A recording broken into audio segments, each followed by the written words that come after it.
Welcome, Climate Viewers. This is Jim Lee from ClimateViewer News at ClimateViewer.com, talking about geoengineering, pollution, privacy, and propaganda. And I'm back. Been a long break.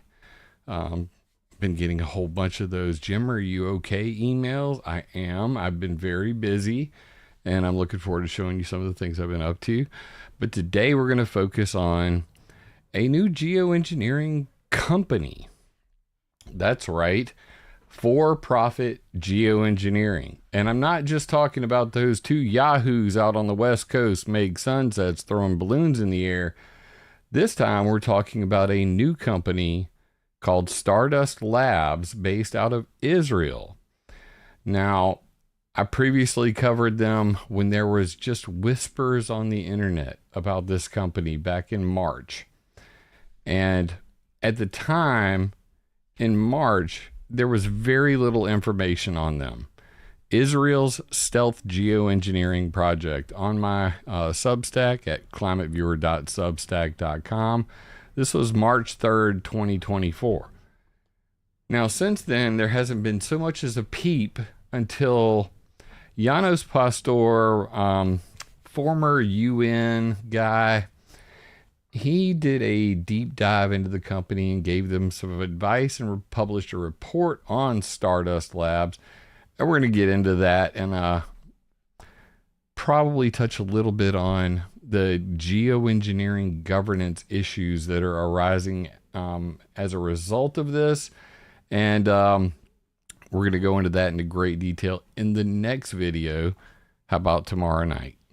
Hey, I kept you guys waiting so long. I figured, why not? Let's dive back in 2 feet first, and let's do 2 videos this weekend, and you can look forward to more in the near future. And by near future, I don't mean a month from now. So for those who are here for the first time, if you're looking for any of my websites, come over to YouTube or Rumble at ClimateViewer on YouTube, Rumble, X, the Facebook, all the things. You can find links to all the things at connect.climateviewer.com. That'll link you to my 3 websites, all my socials. And without any further ado, let's get into it. So Israeli Stardust Labs and geoengineering governance, making money, blocking sunlight. Is this the new normal, or will this lead towards global governance? So the interesting thing about these guys, now, I covered them previously. I'm going to throw their pictures up on the screen just briefly since, you might want to know who they are. But it's Professor Eli Waxman and Dr. Yanai Yedveb, excuse me. Now, where did they go? Where's the pop-ups? Why do I not have pop-ups? I need more pop-ups. All right, here we go. So this is Professor Eli Waxman right here, and he and his cohort, Yanai Yedveb, are CEO and co-founders of a stealth startup. Now you can see that they started in September of 2022.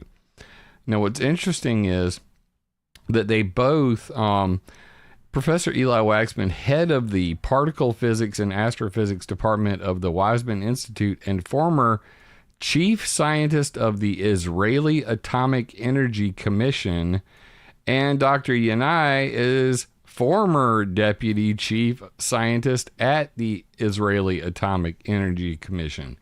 These are the founders of this startup. Now, when I covered it back in March, they were calling it Stardust Solutions.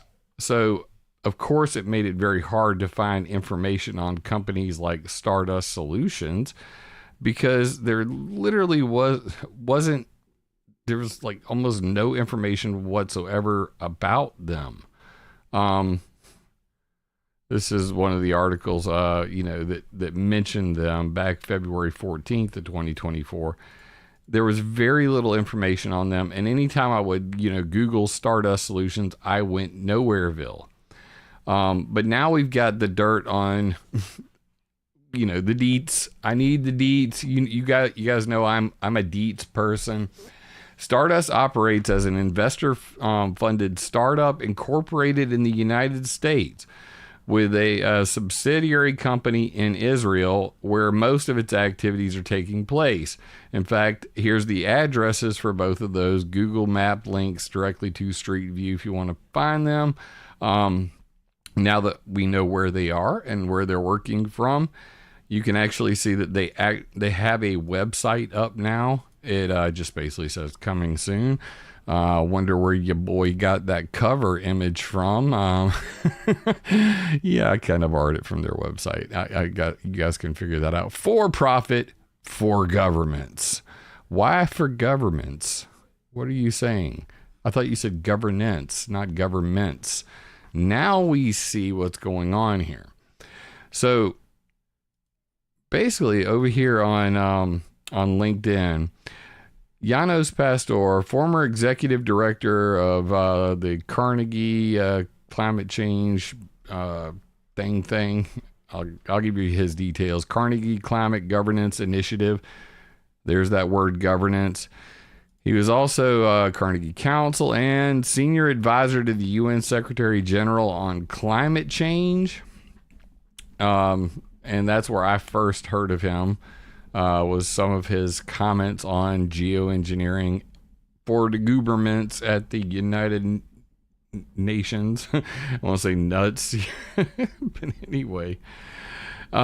He said on May 2nd, I posted here about my work as an independent consultant to Stardust Solutions, a U.S.-Israeli startup to provide views and recommendations on governance implications of their work on stratospheric aerosol injection.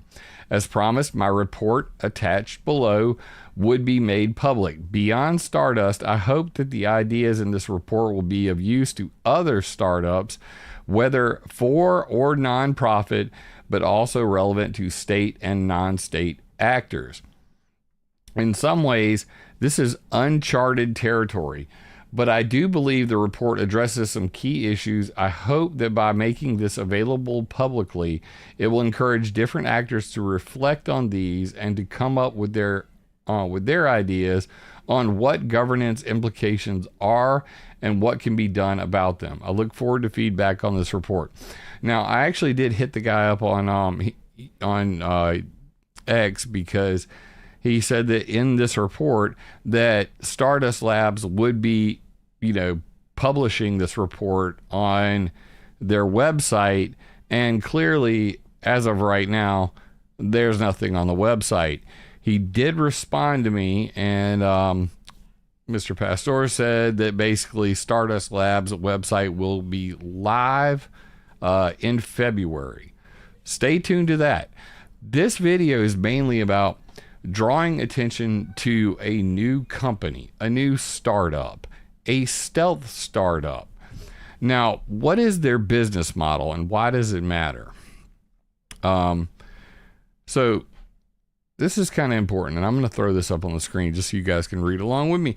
Stardust does not receive any kind of funding other than from other form of support from the Israeli government. It says, nor does it have plans to have in the future any connections with the Israeli defense/security establishment. Okay. Interesting you should point that out.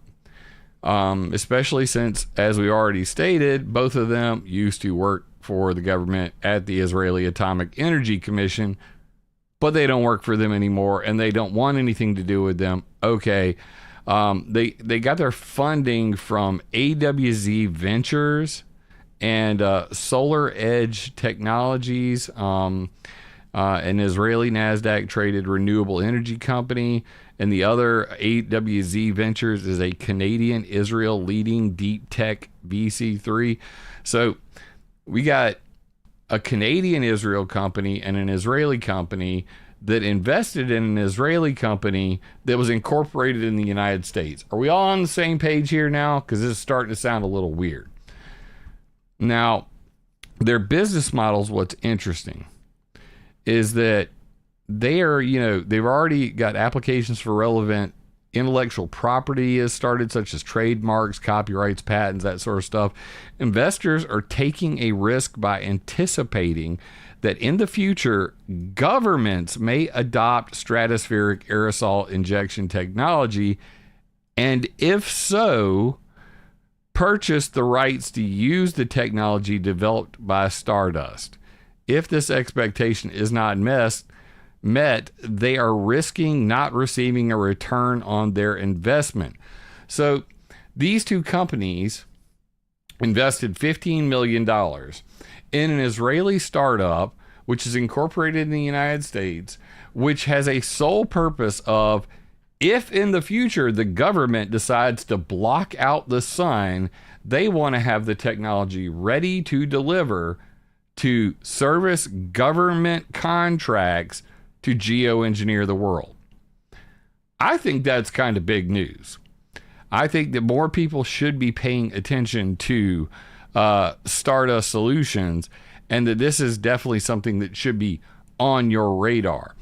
Now, let's put this into context. Now, I could go through, I'm not going to get into all the weeds of this. I highly suggest, if you guys want to learn more about this whole, the shenanigans going on over here, please come over and read the actual report. I mirrored the report. You can download it directly from my Substack.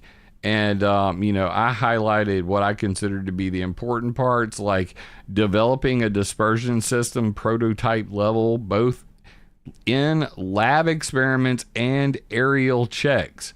So are they already doing experiments outside? It sounds like they are. And then in the report, which was published September 2024, it says activities planned for the coming year: upgrading the prototype airborne dispersion system to an operational level, which will enable single particle dispersion at the required capacity from a future operational aircraft. Expanding the set of monitoring controls and testing them, this comprehensive toolkit will enable monitoring of controlling and essential aspects of a potential future stratospheric aerosol injection operation. This work will bring the monitoring toolkit to a prototype level of maturity. These capabilities will be further validated in high-altitude aerial monitoring experiments measuring stratospheric background characteristic. Oh, wait, did I just talk about that in the last video? I did. Because after some FOIA requests by Del Bigtree and Company over at thehighwire.com, ICANN, the Informed Consent Action Network, the day after they published those reports, the New York Times, I believe it was, let me check. I probably should double check that real quick. It was these guys right here. It was it was the New York Times. Thank God, my memory's not gone yet. The U.S. is building an early warning system to detect geoengineering. And that was what my last video was about. So you guys can check that out. All the details are also on the Substack for that. If you guys haven't been to my Substack, please come over there. ClimateViewer.substack.com. All it takes is hitting that subscribe button, and you'll get all the latest news in your inbox, and you'll be able to keep up with all of my latest deep dives into the things. Notice the all-seeing eye in the sky. Yeah. that's my all-seeing eye. Just to be clear, my logo is an all-seeing eye because I know what you did last summer and I saw what you did there. ClimateViewer, viewing all the things, reporting the important stuff to you. So this Israeli startup gives me the willies because it seems to be aligning with too many things that I've already seen. And just to give you some context, we've seen a real change recently in the world of geoengineering and deployment. So up until last year, David Keith had been a attempting to do his SCOPEX project, this stratospheric controlled perturbation experiment. And he had tried since 2019 to float a balloon in the air and to test dispersion of calcium carbonate and or other chemicals so that they could test a geoengineering platform. At every turn, 3 separate times, he was shut down by the ETC group, aka Geoengineering Monitor.org. ETC group has a perfect, knockout rating when it comes to geoengineering projects. And as a result, despite David Keith being very transparent, saying, I'm going to launch a balloon in Tucson, ETC's group said no. We said no. It didn't happen. He moved over to Kiruna, Sweden to try to launch his balloon from the Andoya rocket range. They petitioned the people over there, and, that got shut down as well. Eventually, David Keith packed his bags, took his ball, and said, I'm not playing with you guys. I'm going home. He left the Harvard Solar Geoengineering Project. He canceled the SCOPEX project, and David Keith is now teaching at the University of Chicago. Now, this may be a win for all of us who don't want to see geoengineering, especially outdoor experimentation. However, it was a signal to all of the other budding geoengineer institutions of higher learning and non-governmental organizations, let alone the 2-3 for-profit companies that are operating in this field, to go ahead and do the thing. It's better to ask forgiveness than permission, which is why I wrote the article and I titled it Stealth Geoengineering, that 2024 would become the year of stealth geoengineering. Now, we saw exactly that. We saw Andrew Lockley with his Satan project, the stratospheric aerosol transport and nucleation. He lofted a balloon in the air, and then whenever his colleagues told on him to some reporters, he got big butt hurt about that.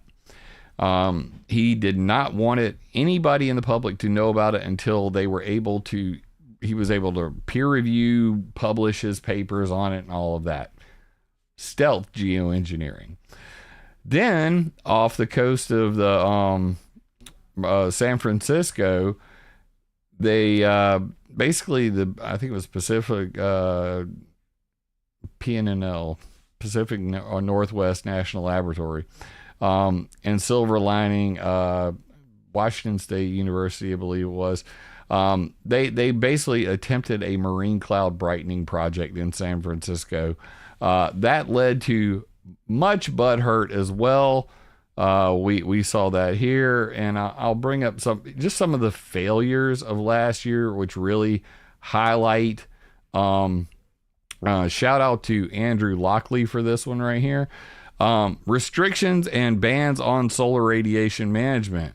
As I already mentioned, this is where David Keith's SCOPEX was shut down following repeated delays and public criticism.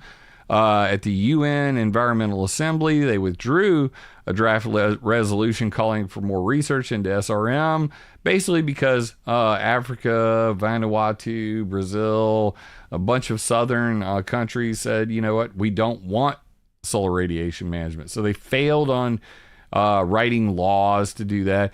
In April, the University of Washington scientists started an outdoor testing a saltwater spraying machine for marine cloud brightening in California. Article and video about that on my Substack as well. You can read all about it. You can watch the video if you're feeling lazy. The city paused the experiment in May, citing health and environmental concerns, but outside consultants hired by the city later concluded the test doesn't pose any measurable health risk to the surrounding community. On June 4th, Alameda City Council votes to shut down marine cloud brightening experiment, criticizing project's lack of transparency. Lack of transparency. This is what I'm talking about by stealth geoengineering. And then finally, there are laws being enacted all over the country to ban geoengineering. So, as far as the geoengineers are concerned, they're losing everything right now.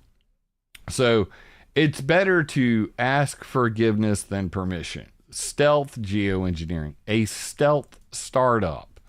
That is what Stardust is. It is a stealth startup. It is a company that is seeking outside investment to get people in on the, get in on the secret. We're going to go ahead and develop this stuff. We won't announce to the public what we're really doing, and that's why it's been very tough to find any information on it. I've been able to dig up the best information I can on it right now. It is something to keep your eye on. As I stated earlier, there are only a couple, right now, 3 companies operating in this space for profit. And I'll just mention them very quickly. In this report, all the way down on page 16, Make Sunsets, we talked about them at the outset. Make Sunsets is essentially, a different, they're built a little different. Let's just put it that way. We'll go to weathermodificationhistory.com. I'm going to click on timeline. It's the first entry on the timeline right here. Make Sunsets. Mexico bans Make Sunsets rogue geoengineering. That stops them from doing absolutely nothing. But you can see right here in the photo, this is Luke Eisman and Andrew Song filling up a balloon with helium and some sulfur dioxide. They sell these balloons to people who will invest in their cooling credits. And then Luke Eisman, and Andrew Song, they basically, make some money on this. And they filled out the silliest weather modification report in history, which of course outraged the entire freaking internet. In addition to all of the geoengineering community were just clutching their pearls, along with me. Not going to say I didn't care, because I certainly did. But, I said to Luke Eisman, he actually DM'd him on X, and I said, dude, I laughed my what's off when I read your weather modification report. And he said, at least I was honest. You got to give him a little bit of credit. Let's be real.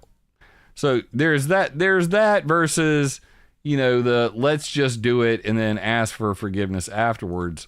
Two totally different approaches, I would say. But, details on them. And then Stardust Solutions. Even in, this is the group's called the Just Deliberation on the Alliance for Just Deliberation on Solar Geoengineering, in conjunction with the Forum for Climate Engineering Assessment, FCEA, used to be DC Geoengineering Group, and it's authored by Will Burns from American EDU, and I don't know this other individual, but regardless, the solar geoengineering ecosystem, key actors across the landscape of the field. And even in here, they're referring to them as Stardust Solutions, because that's what it was what it was called in the early articles. But as you can clearly see right here, in the very fine detail at the bottom, it says copyright 2023 Stardust Initiative, and they refer to themselves as Stardust Labs Ltd. Stardust Labs Limited, right there at the very bottom. So is it Stardust Solutions? Is it Stardust Labs Limited? I'm going to go with what they have on their website. That's the best information I can provide as of right now. And I hope that you guys will keep an eye on these people, because this is going to be, the future of geoengineering. Interestingly enough, I made the argument, what I called the Oppenheimer argument, that, just like with geoengineering and Robert Oppenheimer said, we're building a nuclear bomb because we believe that it'll save more lives than, it would take. And interestingly enough, geoengineering makes the same argument, and their Israeli office is on Oppenheimer Street. You just can't make these coincidences up. Well, with that being said, guys, I wanted to keep this short, and I'm going to keep it short, but I got two things I want to show you before we go. You you guys are probably wondering where I was. I said I'm going to go into the geoengineering governance stuff. We're going to save that for the next video because, what is this? Is this the World Economic Forum weighing in on geoengineering, building ethics, transparency, and inclusion into climate intervention research? Are they actually saying that they're going to start listening to us, that we're going to have a say in all of this? I highly doubt it. I highly doubt it. But, crazier things have happened. It's possible, but they basically have these 5 principles: responsible research, centering climate justice, whatever the hell that means, inclusive public participation. You mean you're going to listen to us when we tell you we don't want geoengineering? Because that's what we're going to say. You know what we're going to say already, so why pretend like you don't? Transparency. I'll believe it when I see it. Informed governance. That's Darth Schwab. That's the next video we're going to get into, is what are these fools talking about and how that's all related. If you guys missed it, I did a podcast right around Christmas time. It was actually the 28th. We recorded it, and it came out a little bit after that.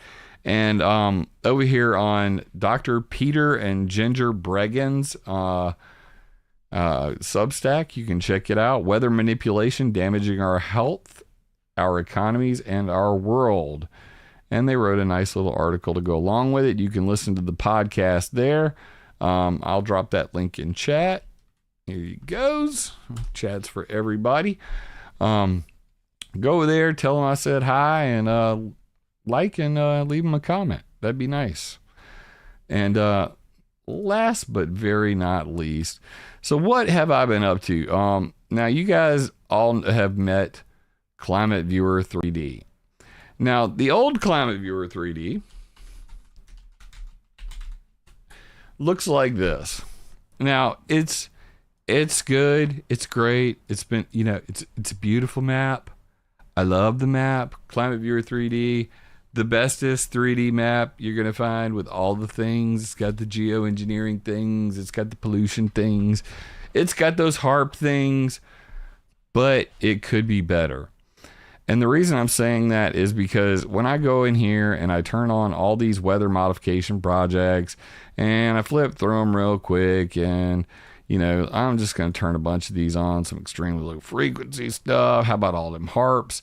And then bam, I've got this cool looking map and all that. And I can come in here and I can even go here and I can turn on, the terrain and make it 3D. Ooh, let's go with some 3D terrain real quick. And then I can come in here and I can look at the mountains, and cool. Now I can see cloud seeding generators and where they're going to be in relation to on the mountain.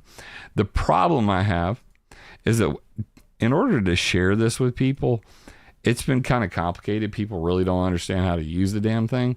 And I understand why. It's because you have to dig all the way down here and then hit the share button. And then that gives you a link. And that link is how you would actually go about sharing it. I'll show it to you in chat. There you go. There's the link. And that would turn on all those layers I currently have on. The problem is, right now the screen looks like this. But whenever I go to share it and I come back to it, it don't look like that no more. Why? Because I wasn't able to actually capture the camera. I was able to capture the layers. It does still have the terrain turned on. Doesn't even have the terrain turned on. So I wanted to upgrade this, and I've come up with Papa's got a brand new bag.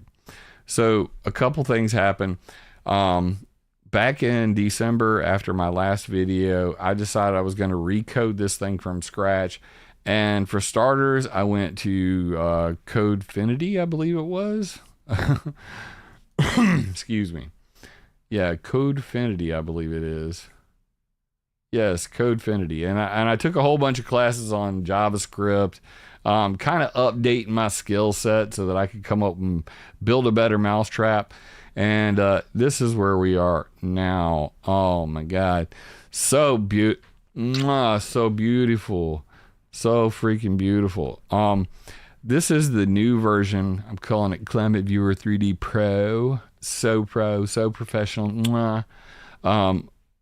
Very much requested compass on there, so you can actually just rotate around this beautiful little compass. The map options, you know, you can still switch to a 2D map just like before. You can go to flat earth map. You can go back to 3D globe map. You can put it on terrain, 3D terrain like this. And of course, we'll change it to something prettier. So let's turn on like Bing satellite. Boom. And then we're down here. Same deal. Find yourself some pretty mountains. Or let's go. All right, that's Phoenix. So right up here is the Grand Canyon. So let's get up in that Grand Canyon real quick. And let's look at this. All right, perfect. Now we've got a view of the Grand Canyon. Now, the difference is now the sharing URL is actually generated in real time in the bar itself.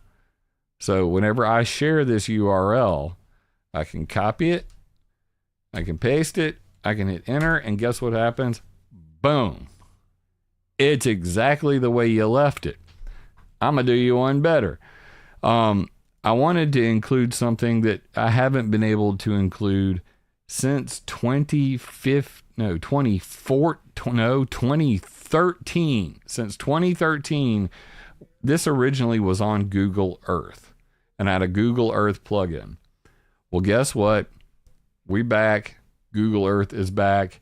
Now we have 3D buildings and actual Google Earth 3D tiles, which are extremely highly detailed. And you can see that like this. When you come down here, where'd I end up? This'll work. 3D buildings. So now we have all the 3D buildings again, just like on Google Earth, but in ClimateViewer 3D, and a lot of new features to come. So I'm working on this right now. I cannot wait to get this, you know, on the website for everybody to check out. It's going to be so exciting. And that's all I can say about that. I'm already having too much fun playing with it myself. But you know, eventually it'll make its way to you guys, and you'll be able to zoom in real close and look at all the things in 3D. And again, it's constantly updating the URL. So you'll be able to just copy that, send it to a friend and be like, look at this thing I'm looking at right now.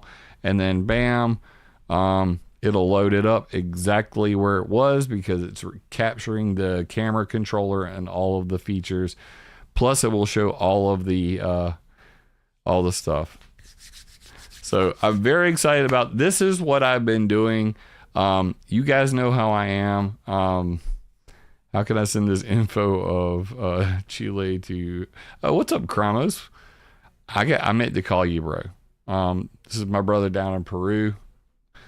Let's say hi to chat real quick.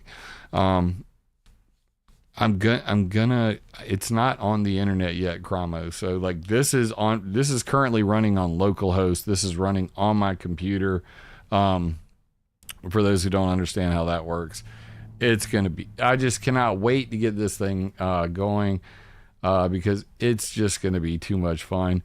As an example, you know, you can just come up here and you can type in like Washington, DC, and it'll just fly you right there.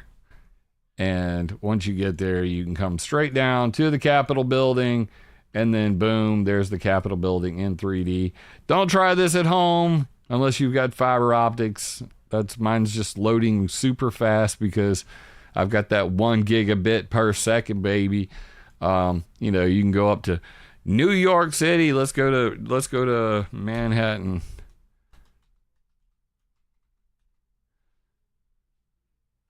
Bruh. Manhattan, New York. Let's go there. And over we go, and down we go. And we can see all them skyscrapers in 3D. Too cool. So you can literally like find a rooftop and be like, what is that? And then say, hey, dude, I'm talking to a guy online right now. I want to share this with you. Just copy the entire URL, hit enter, and guess what? You're right back at that rooftop, exactly the way the screen was set. I am coding genius. Anyway, very excited about this. I'm going to be working on this in the background, but my promise to you is that I will never stop with the articles and videos. In fact, I've made a promise to my wife and to you now that I will be making a video. I'm almost scared to say this. I will make a video every day next week. Okay? Because what I'm going to be doing is I'm going to be bringing you the latest news. I have way too much stuff. Just to give you an example, like right here, this is my to-do list. Okay? This thing just keeps growing and growing and growing, and it ends up to where I keep putting things in my to-do list and then I never get to tell you guys about them. So instead, for now on, I'm going to just literally go straight to it, and I'm going to make a video every freaking day. And we'll just bring you maybe the top 10 news articles of the day. We'll go hunting around on the maps and everything like that, and looking for them chemtrails, looking for them ship tracks, and maybe give a little nod to my buddy, rest in peace, Mike Morales, and show you guys what's going on with the weather. Try to do a 10 to 20 minute video every day next week. That's my promise to you. Now, in return, I hope that you guys will understand that I'm a one-man show over here. I am programming this map because I want to upgrade the ClimateViewer 3D map, because I have a lot of broken links on there. Most of the satellite feeds are down right now. A lot of like NextRad radar, all of these things, I want them upgraded. I want them operational, and I want to be able to create new maps. When the New Jersey drone thing was going on, I would have been old me 10 years ago would have been all over that, going, well, I'll be damned. I'm going to map out all these drones. So that's where I want to get back to. I want to get back to my happy place, which is mapping things out. And I can't do that if I don't have an operational map. Now, can I? So we're going to do that. Going to have a whole lot of cool new features on ClimateViewer 3D. And I look forward to including it in, the show more regularly, because it will work again. So I'm going to be working on that in the background while constantly spitting out, videos during the week, writing a SUBSTACK article at least once a week, and doing a bigger deep dive into that on Fridays. Look forward to this being a regular thing. 9 o'clock, Monday through Friday. I will take my weekends off. If you guys can, if you've got the ability, please support my channel. You can do that by going to connect.climateviewer.com, become a Patreon, give a one-time donation, or join the SUBSTACK. You can join as a free member, or you can become a paid subscriber. I would greatly appreciate it, because every single person that adds to my Patreon or my SUBSTACK, that are giving a monthly donation, I am one step closer to making ClimateViewer, Willie fix it. You caught me mid-sentence, bro. To make ClimateViewer great again. To be able to make ClimateViewer come home again, to where I don't have to work 40 hours a week. I can work 40 hours a week on this. This is my passion. You guys have always supported me. You've had my back for more than 15 years. God bless you to everybody who supported me. Thank you so much. Know that I will never, ever quit, and I'm always trying to come up with something new. And this map, this has got me very, very excited. I am very excited. So thank you to everybody who's been patiently waiting for me to return. I have gotten back on the horse. I have broken the ice. I have not shaved or cut my hair. I haven't cut my hair since the last time you guys saw me. My wife dared me to do it. Some of the hair's getting, almost beaker status. I don't know if you guys can remember that. From some of you old timers will remember that from back in the day when I would hit beaker status, they would let me know, Jim, you have reached full beaker status. It's time to whack the weeds. But yeah, it feels good to be back, and I love you guys. I mean it. What else am I forgetting? I had notes. All right, so yeah, please like, subscribe, share this video. I'll see you on the next one, which won't be a month from now. Love you, mean it, guys, and I'm out. If this video resonates with you, leave me a comment because I love hearing from y'all. First time here, be sure to subscribe and click the bell. Yeah! Remember, it would be impossible for me to do this without your support, so please join my Patreon or buy me a coffee on PayPal. And always, attack ideas, not people.